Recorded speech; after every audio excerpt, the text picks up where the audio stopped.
नरेंद्र मोदी का दोस्त अडानी बांग्लादेश को बिजली सप्लाई करता है। भारत की बिजली चोरी करके अडानी बांग्लादेश को पहुंचाता है। अगर जेल वेल की बात करोगे ना, जिस दिन सत्ता परिवर्तन होगा एक भी आदमी बाहर नहीं दिखेगा। ऐसी बातें मत करो। आपस में बात नहीं। गाय काटने वाली कंपनी से चंदा लेने वाले लोग मेरे ऊपर सवाल उठा रहे हैं, सोच रहे हैं इनसे डर के चुपचाप बैठ जाएंगे। एक बात याद रखना, ये देश बाबा साहब के संविधान से चलेगा, किसी मोदी और अमित शाह के फरमान से नहीं चलेगा।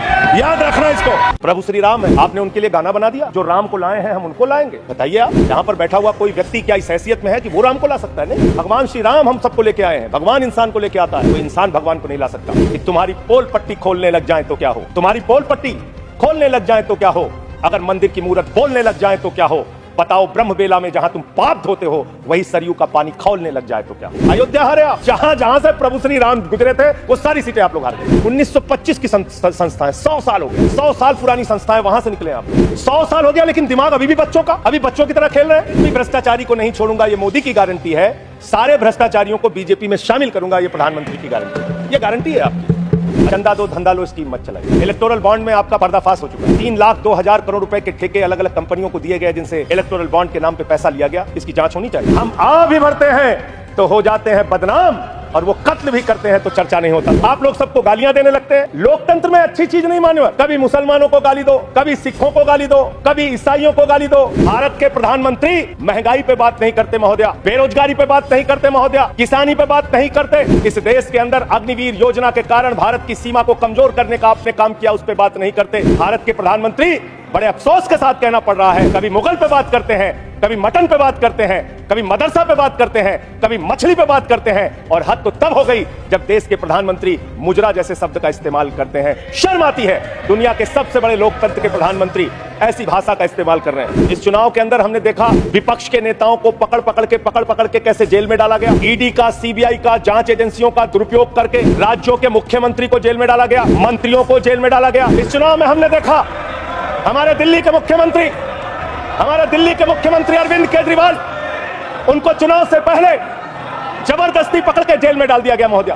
और मुद्दा क्या बनाया? तथाकथित शराब घोटाला। आज मैं आपके सामने इस सदन में बताना चाहता हूं महोदया, शराब घोटाला किसने किया? शराब घोटाला शरद रेड्डी से 60 करोड़ रुपए की रिश्वत लेने वाले भारतीय जनता पार्टी के लोगों ने किया है। आप लोगों ने इलेक्टोरल बॉन्ड के जरिए चंदा लेने का काम, रिश्वत खाने का काम, भ्रष्टाचार करने का काम किया है। शराब घोटाला तुमने किया है। शराब घोटाले की बात करते हैं महोदया। दिल्ली के मुख्यमंत्री को ईडी कोर्ट ने जमानत दी महोदया। ईडी कोर्ट ने कहा अरविंद केजरीवाल के दोस्त हैं महोदया, ये रिश्वतखोर लोग हैं, ये रिश्वतखोर है, ये बेईमान है, ये भ्रष्टाचारी है महोदया, ये भ्रष्टाचारी है। भ्रष्टाचारियों को बोलने की हैसियत नहीं होनी चाहिए महोदया। ये भ्रष्टाचारी है, ये बेईमान है, इन्होंने शराब घोटाला किया है, 60 करोड़ की रिश्वत खाई है। मेरी इन लोगों से सहानुभूति है। सुनिए, आप सुनिए। सहानुभूति रखता हूँ इन लोगों से। सुनिए, कृपया सुनिए। रिश्वतखोर लोग हैं सर महोदया, ये बेईमान लोग हैं, ये बेईमान है, ये भ्रष्टाचारी है महोदया, ये रिश्वतखोर है, ये डाकू गब्बर सिंह है, ये डाकू गब्बर सिंह है महोदया, डाकू गब्बर सिंह। आप अभी बैठिए। सोचते हैं कि आप अरविंद केजरीवाल को जेल में डाल के, सिसोदिया को जेल में डाल के, सत्येंद्र जैन को जेल में डाल के, संजय सिंह को जेल में डाल के हमारी पार्टी को खत्म कर देंगे।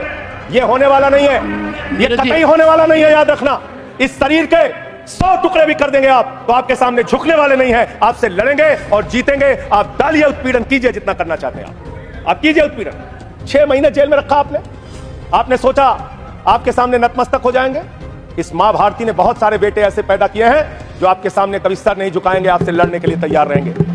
याद रखिएगा, मैं सिर्फ इतना कहना चाहता हूं, दुर्भावना की राजनीति बंद कीजिए। अगर आपको भारत के लोकतंत्र को मजबूत बनाना है, भारत के संविधान को मजबूत बनाना है, तो सत्ता पक्ष का भी महत्व है, प्रतिपक्ष का भी महत्व है। प्रतिपक्ष को खत्म करके, विपक्ष को खत्म करके, नेताओं को जेल में डालकर आपको कोई लाभ होने वाला नहीं है। और पता नहीं कौन आपको सलाह देता है, किस गलतफहमी में आप लोग रहते हैं।